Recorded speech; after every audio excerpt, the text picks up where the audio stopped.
The Ottawa Senators are back with some questions to answer because what else is new? Last episode highlighted by the fact that we dodged the Melnick bullet. Thank God we didn't lose anybody overly important to the team long term.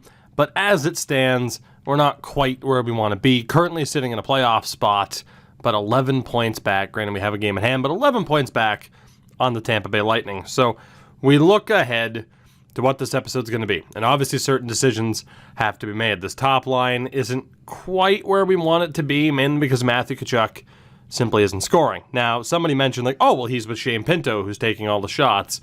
Why does Nico Hischier have double the goals of Matthew Tkachuk?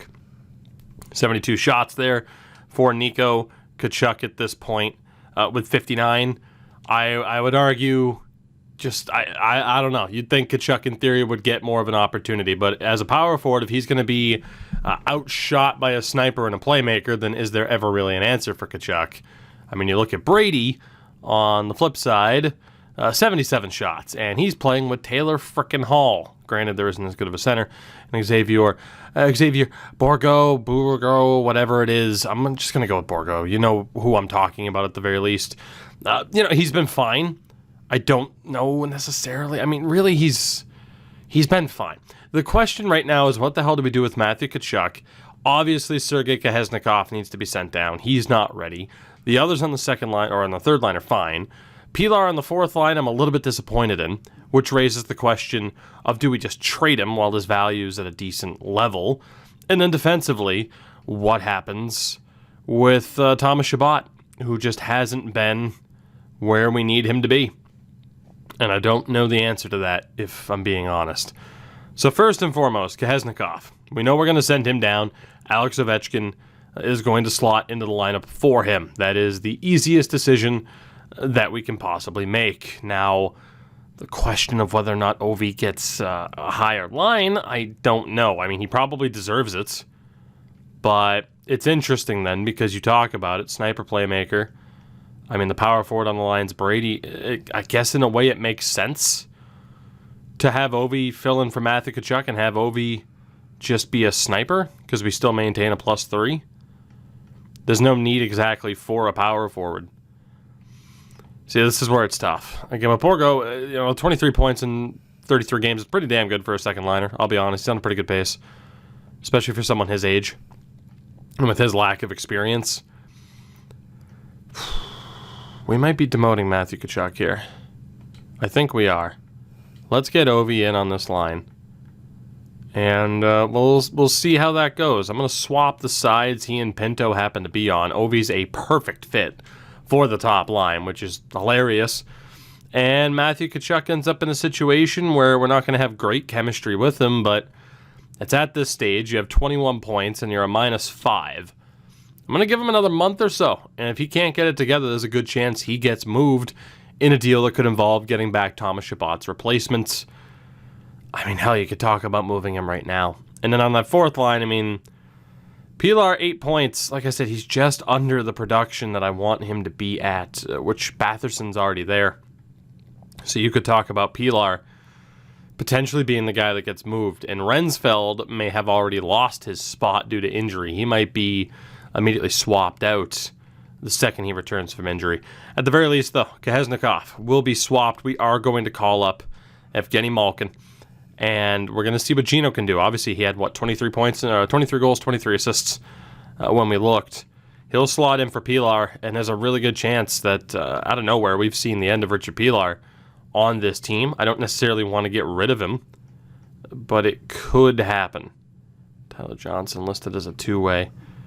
I don't necessarily want to break this team up or this lineup. Gino's a really good fit for that second line.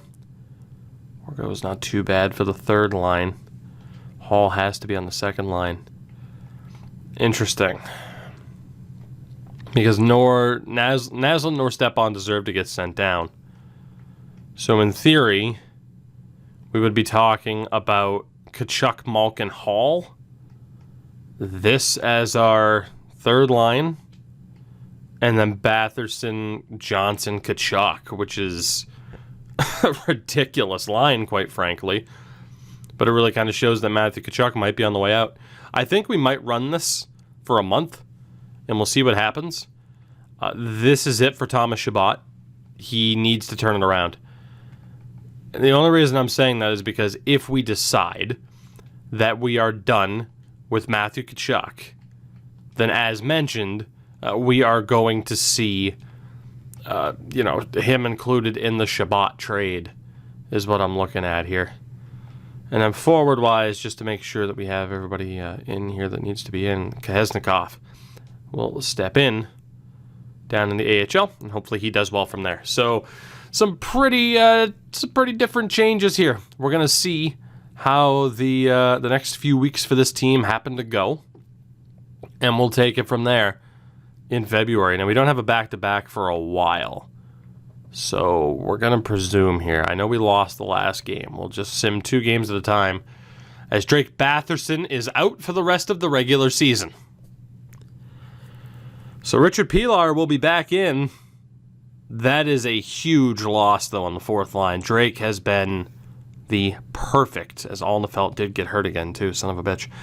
Drake has been the perfect bottom 6 player for us in this series. He's everything you could ask for. Solid defensively, puts up points, but unfortunately now he's going to miss a decent amount of time.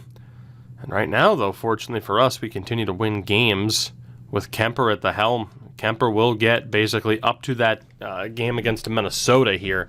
So every single game to start this month will be a Darcy Kemper game as Lars Kruger goes down to injury in Belleville. Rensfeld's back. Now, he gets to be the healthy scratch in the meantime. There's a very good chance he's going to be sent down to the AHL, but that was a really good run of form for us. We are now just 5 points back of Tampa and 3 back of Detroit. So let's take a look. A lot of games here. Obviously, we're coming up on the totally not all-star break. We'll see what we have. Now, I know I said for Tkachuk, like, oh, okay, here's your chance to turn around, and then I stuck him on the fourth line, but it's because we know what we're going to get out of Matthew Tkachuk. I'm going to see what we're going to get out of the likes of Malkin and Ovechkin. That is the game plan. And obviously, Jesus Christ, a 9-2 win. We're going to give Wallstead another chance here. Obviously, Crosby was available, or at least being shopped by the Pens. Who knows, we might go forward with that meme. A loss there for Wallstead, but I'm pretty sure the first game back from the All-Star break is a back-to-back, if I'm not mistaken. So no point in switching things up just to have to switch it again. Alnefeld's healthy for Belleville, and I was wrong. It actually wasn't a back-to-back. Yeah, Wallstead, I'm sorry, but we are going to go back to DeKemp's, and we'll see what happens from here. 2 more games for certain players to prove themselves. Obviously, a lot of wins in this time. Eric Brandstrom is going to be injured for a couple of games. Not ideal, but good thing is it's not long-term. Patrick Hornqvist suffers a concussion. He'll be out for the next month for Belleville. And as of February 1st, we're at 29, 19-3, just 3 points back, although Detroit and Tampa both have a game at hand. So some good separation on the Bruins. They have games at hand, though. We played a lot of games that month and did pretty damn well with that schedule. So Alex Ovechkin has 20 points in 18 games. Clearly, though, the issue is that Shane Pinto's taking a lot of the shots. Nico Hischier, 44 points in 51 games. Pinto now 25 goals and 16 assists. What is Pinto's shooting percentage? 13%. It's not bad. It's tough to see an issue with that top line. It really is. It's tough to see an issue with it. I don't hate it. Maybe that Ovi's not scoring as many goals, but I suppose that's not surprising with the talent he's playing with. So I don't hate it. Brady Tkachuk on 50 points in 51 games. Great job there from Brady. Gino doing very well, 13 points in 12 games. Taylor Hall, not as big of a goal scorer as you'd think, but still doing well. Xavier, 28 points in 45 games isn't bad, but his production certainly dropped off from him being demoted. Ludwig Naslund doing pretty well towards a 30-point pace. Stepan's been good. Pilar still a little bit quiet. Tyler Johnson, 16 points in 35 games, pretty good. And Matthew Tkachuk has been okay. The problem is, do I see myself demoting anybody from the top 6 to give Matthew another opportunity? And I don't think I do. He hasn't outplayed Stepan. He hasn't outplayed Naslund. He hasn't outplayed Xavier. What's the situation with Thomas Chabot?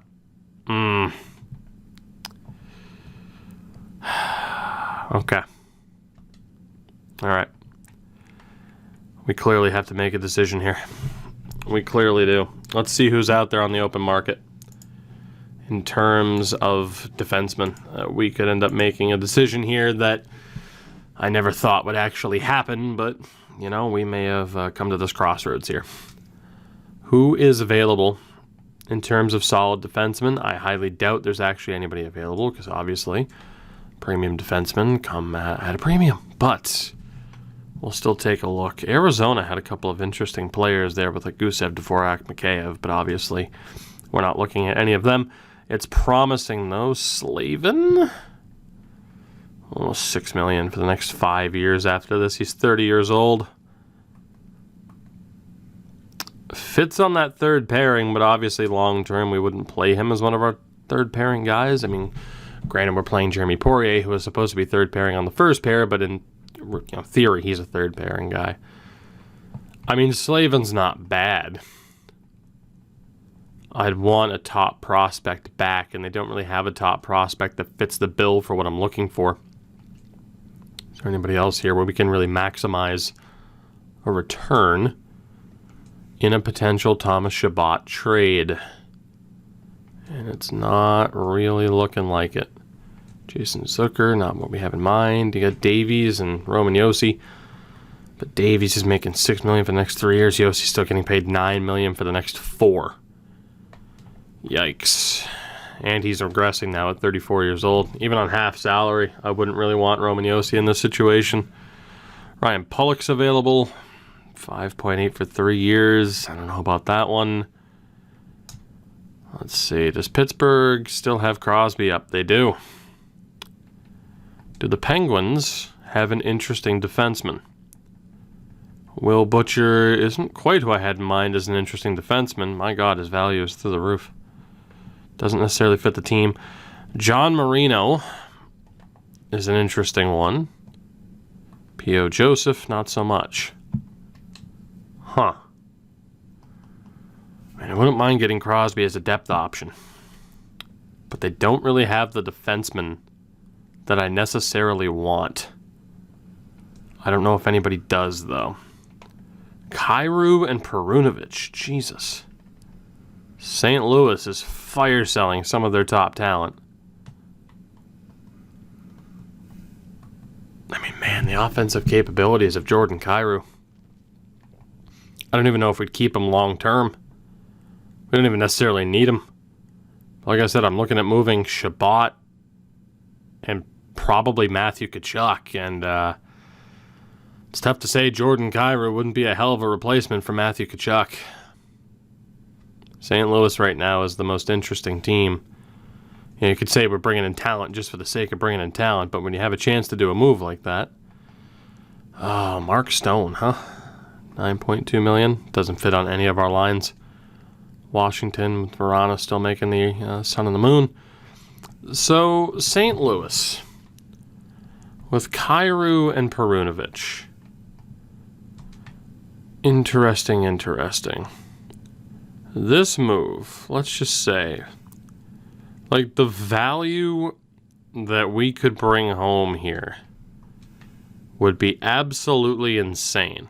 And we'd still have a month to see if this, combination of players would necessarily work. We're allowed to spend $79.7 million, so we'd still be fine with St. Louis retaining salary. So we look at our top players. You talk about cashing out on Matthew Tkachuk. You talk about cashing out on Thomas Chabot. And what we could bring back in this deal. We'd actually be under league min if I were to move this much money.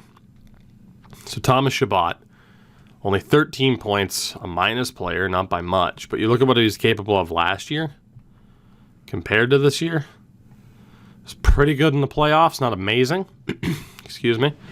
And then you look at Matthew Tkachuk, where, you just have to argue, is it a down year? And it might very well be. Problem is, if we get Kyrou and Perunovic, they're going to want so much damn money.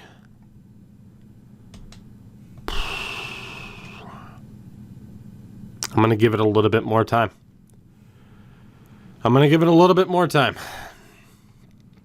Can't believe I'm saying that, but we're going to see what happens. Rensfeld only had 4 points in 21 games. Let's send Tomas Rensfeld down.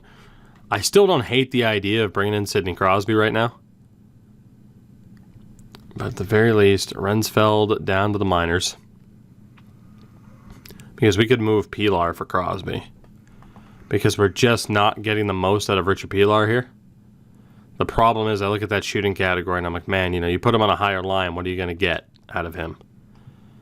But right now, you put Stepan in that role, he's doing well. Naslin's living up to the role in a way, 23 points.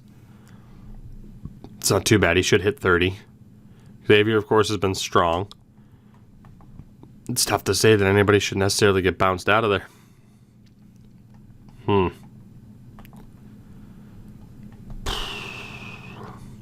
That's my only thought is what if we have Crosby, Johnson, Tkachuk, and then if we have to change things up, obviously like Ovi, Malkin, Crosby. Can I send Pilar down? I can. So that was the argument, right? Is if I send Pilar down, am I not making the most of having him on this team because of his value? But we're in a situation where I don't necessarily have to worry about trade value. Like, we're pretty much stacked. We're good to go. We can afford to miss out on getting a first or second round pick of our return for a player. Crosby would bring us up to $79 million. 79 point, actually it'd be under 79.7. Hopefully they're willing to retain. It'll boost his value a bit. But I think bringing in Sid now as an option is a solid move. Meme-worthy as it may be. And if we look here, I mean, I suppose we'd be talking about like the Strimboos and the Gambles of the world. Pair these guys together who we know aren't going to develop. I'd have more than 50 players in the organization. Shit. Alright, well, we have to add somebody then. Who's it gonna be? Lowest trade value. Cam Dineen. I don't remember what our defensive situation is like. Let's, I don't remember. Was Mann one of Eugene's picks? I know Kapanen was. I feel like he was. Koivula, Tyconic. I don't remember if I signed too many defensemen or not. Hold on. Defense. AHL. Whoops. Well, we can do that too. So AHL is 2, 3, 4, 5, 6, 7, 8, 9, 10. Yeah. So let's add old Cam Dineen. And I think we'll also go for that random dude who just kind of sucked. And it is going to be Strimbo. And I might even be able to get something back in the deal. Third round pick, do it. Not quite. But we're still going to be able to bring in Sidney Crosby here. There it is. Fourth round pick as well. So we kind of cheesed it a little bit. I don't exactly get back a useful player. It's one of the cheesiest trades I think I've done so far. But, hey, it be what it do. So I'm going to call up Rudolph Balcers, and we are going to send down Pilar. We'll let him tear up the AHL for the rest of the season. Obviously, we didn't necessarily put him into a position to succeed. And Sidney Crosby is going now to slot into this team, as absurd as that is. He's down to an 81, but it's still Sidney Crosby. And I guess we're going to have him in on the penalty kill. I did kind of go for a experimental PK by having there be multiple forwards involved instead of defensemen. And we'll see if that's paid off. Obviously, those lines have gotten messed up a little bit, but nothing too crazy, I would say. So the AHL, we won't go best lines at the moment. I still want to make sure the best player's in for the job. So Rensfeld is in. I said that, and now it still looks incredibly screwed up because we still have to get Pilar in. So Riddick, we'll take him out. Let's get Alnefelt in there. And Kirkman. I thought it was Kipman. Why do I think it was Kip Mann? I don't even know.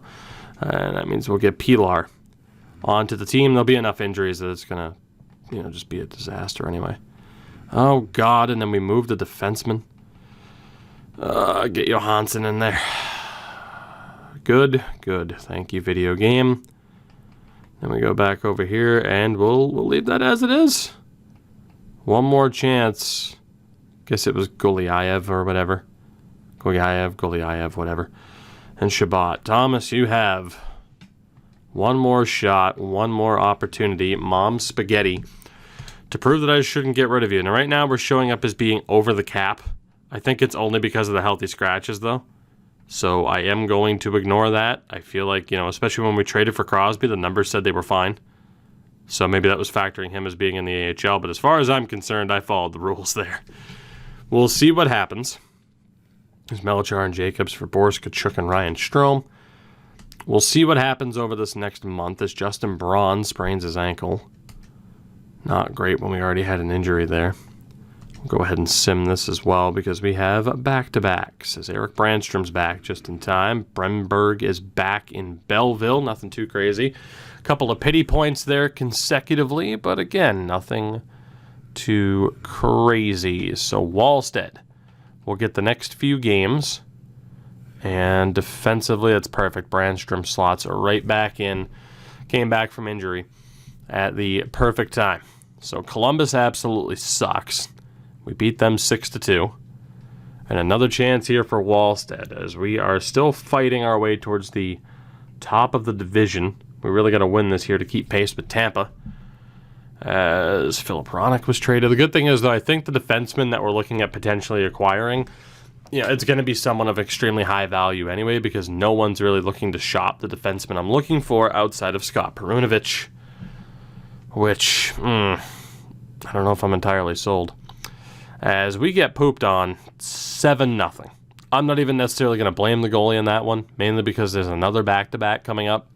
Nobody showed up for that game. As Justin Braun is back, I didn't want to hit that button there, so just go ahead and back on out of it. And there you go. We lose 7-0 and then win 7-1. So, the crazy sim and the way it be. Los Angeles is next. What do we got? A 4-0 loss. Jesus.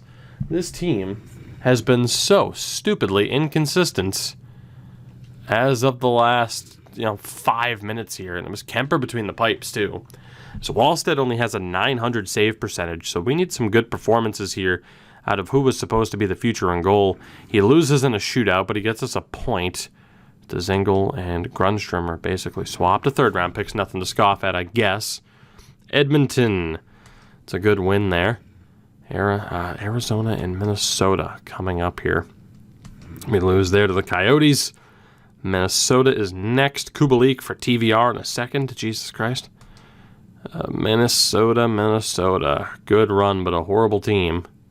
It's Nashville and Vancouver work out a trade.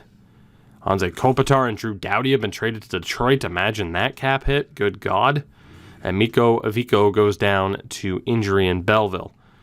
So as it stands, we're looking okay.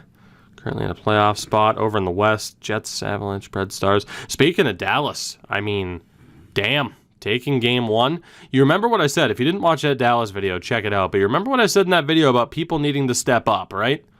Joel Hanley, Jamie Alexiak, the 4 goal scorers for Dallas in game 1 against Tampa, they weren't the big names. It was the names that you need to step up. So I know I heard, well, the bottom 6 have been stepping up already. They stepped up even more, as did some of the players, especially on defense, that you wouldn't expect to contribute the way that they did. So those are my game 1 thoughts right there. As, holy crap, William Karlsson sent to Winnipeg for everything. As Nico Hischier was apparently roughed up a little bit. We do win. So again, right in the mix. Tampa, though, absolutely insane. Let's take a look. It's my birthday, February 24th of 2025. I am going to be 31 years old. Jesus. Let's take a look. Alex Ovechkin. A phenomenal 30 points in 29 games. You have Nico at a solid, disappointing 49. If that deal's still available from St. Louis, 51 points for Pinto. 56 for Brady. Gino, 21 and 23 is pretty damn good. Taylor Hall's looking pretty good. Xavier has really slowed down since being taken off that second line. And that's the guy you could consider taking out of this lineup. Naslund on 26. 34 for Stepan. Crosby, how is he doing since he's joined? 5 points in 11 games, not bad on the fourth line. Tyler Johnson still looking okay. And Tkachuk, if he were to be a part of the deal, then so be it. So I'm intrigued. I am intrigued. How has Chabot done? He just 5-on-5. He cannot seem to get ahead here. 16 points isn't bad. And Golyayev isn't doing all that badly. 11 points and a +1. But you see how good the top two pairings are doing. Justin Braun's been fine as a depth defenseman, but we could obviously improve there if need be.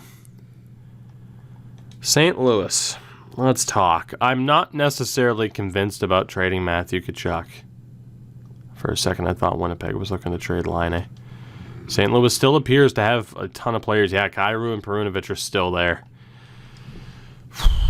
So Kyrou fits the top line, and again, Perunovic fits that third pairing straight into the Thomas Chabot role. This is incredibly tough. Could I technically get this deal done without using Tkachuk or Chabot? Yes. And then we have people there as depth options. Could be done. It'd be an insane trade, though.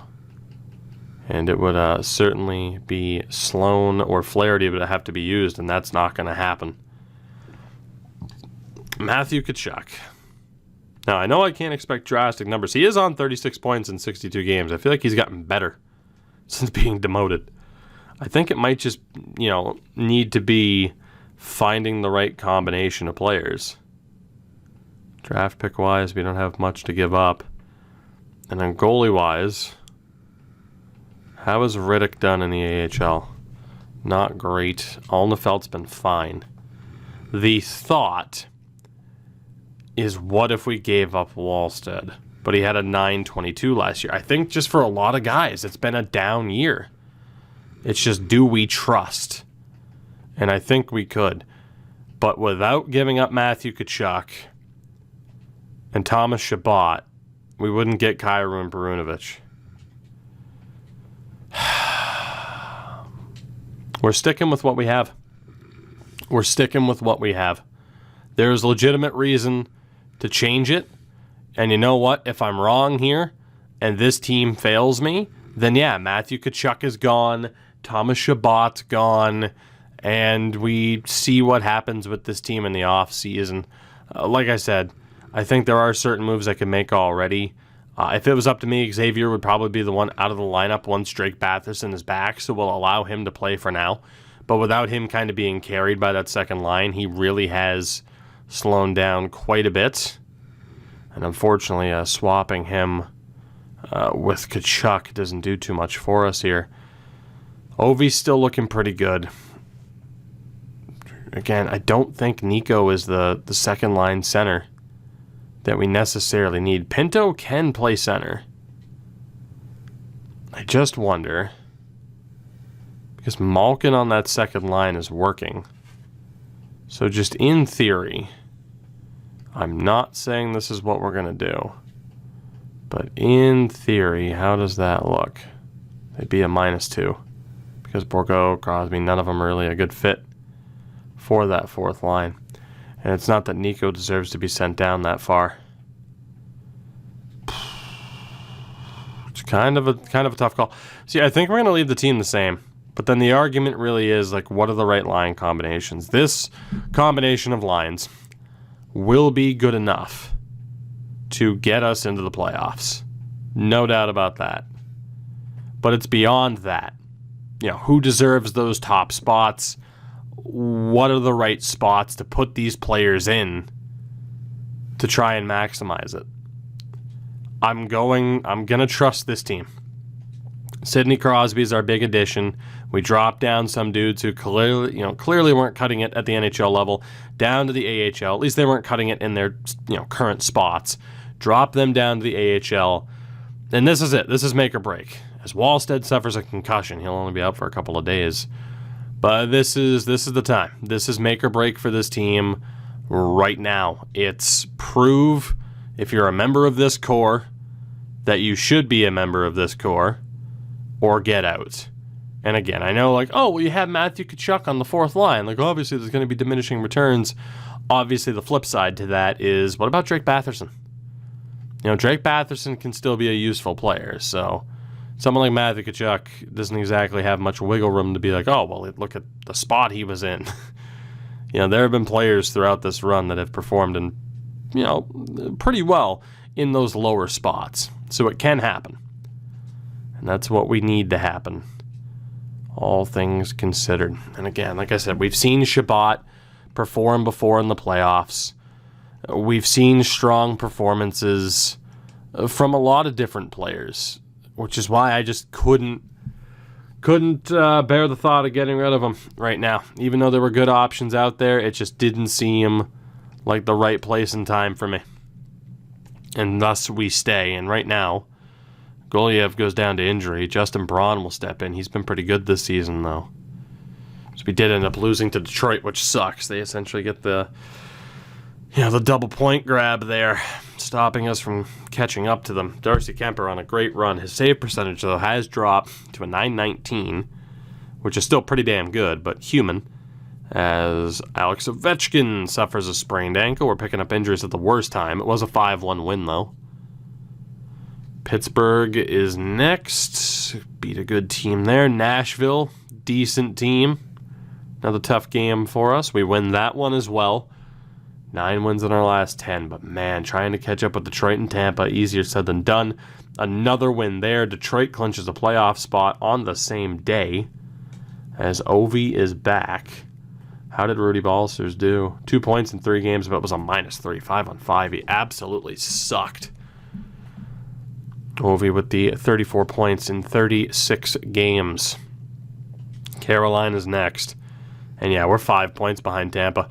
We're going to play whoever's on the losing end of the slugfest going on at the top of this division, despite the fact that we've won 9 games out of our last 10. It's absolutely insane. We have been so damn good, but those two teams are on a completely different level. Unbelievable run of form here.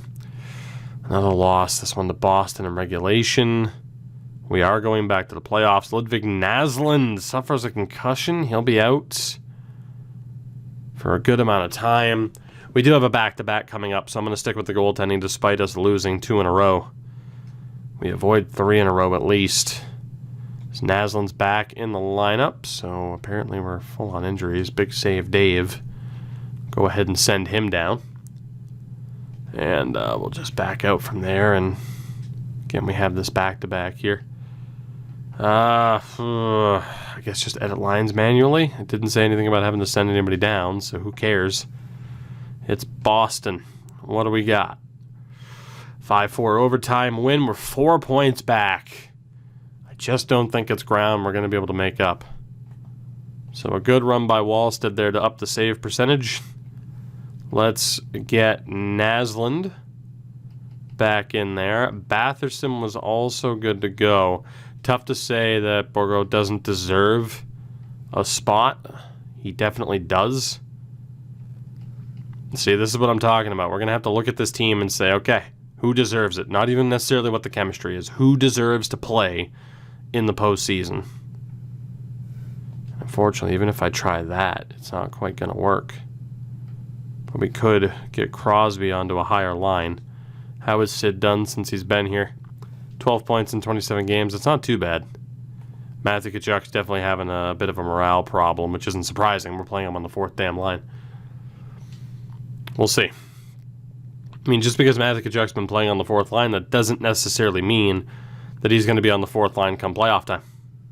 Doesn't mean that at all. You know, he was a big-time playoff performer last year. We do beat Pittsburgh. 2 games to go. Pilar suffers a concussion down in the AHL. And it looks like that's going to be it. Our dream of winning the division title is up. Kahesnikov injures his foot in Belleville. Yeah, that's it. We're going to be playing the Tampa Bay Lightning in round 1. 47 wins, potentially 48. 48, 27, and 7. And it's only good enough for 3rd in the division. That is a heartbreaker. The Panthers absolutely suck. They were the punching bag. It's Philly, New Jersey, Carolina, Washington, and the Rangers make it. Winnipeg, Colorado, and Chicago. San Jose, LA, Anaheim, Vancouver, and Vegas. So, I mean, Detroit's second best team in the league. Tampa was 4th. We were the 7th best team in the league. Unbelievable Winnipeg Jets team. Good God. There were 4 50-win teams this season. It's absolutely crazy. Goals for at a 3.27, which was top 5 in the league. Goals against at a 2.7, which was top 5 in the league. So we score a lot of goals and we don't allow too many. Our power play was at 21%, which was mid-table, but closer to the top. Our penalty kill sucked. Okay, so that strategy to get certain players more ice time didn't work, and we'll be fixing that for the playoffs. You could argue that experimental strategy really kind of screwed us there, and it likely did. But hey, it was worth giving it a shot. So we look at the forwards. Taylor Hall, worthy of a top 6 spot. Brady Tkachuk, worthy of a top 6 spot. Shane Pinto scored 40 goals. Nico, worthy of a top 6 spot. Stepan, an amazing third liner. Crosby was okay since he got here. You know, not enough to be like, oh, okay, well, let's go with Ovi. If we do Ovi, Malkin, Ovechkin, I mean, it's third line at best. And then Matthew Tkachuk on 46 points. It's not bad. Certainly worthy of more ice time than he got. Ovi, 42 points in 46 games. Xavier, 39 points in 72. Gino was great. Naslem was really solid this year. Tyler Johnson was pretty damn good, too. And then Batherson was on a near, 30-point pace. And then Balser's 3 points in 5 games that he played. Defensively, Brandstrom was great. Theodore was great. Chabot, Bernard Docker was okay. Goliev was fine. Poirier was good, too. So the question, and then when it comes to goaltending, obviously Darcy Kemper's our starter again. So like I said, the question is, what's the setup? What is the setup for this team? And I just don't know the damn answer. I don't even think necessarily we can care all that much about chemistry. I think we just make the best, make do with the best chemistry we can get on a given line. It comes down to, can we just put the players who have performed the best into the best role possible to get the most out of their high level of play? And I think that's what we have to aim for. So it's going to be tough. It's going to be tough to do that, as Justin Stepan's going to finish likely in the top 3. 2 guys in the top 5 in terms of rookie scoring. But yeah, Stepan not too bad there in the Calder race. So we know the situation. We know the deal. We brought in Sidney Crosby for the memes. Probably better, good enough to not have to be a depth option. Question is, then what the hell happens? What are the line combos? And what does this team do once we get into the postseason here? Tampa and Ottawa. Fun stuff ahead.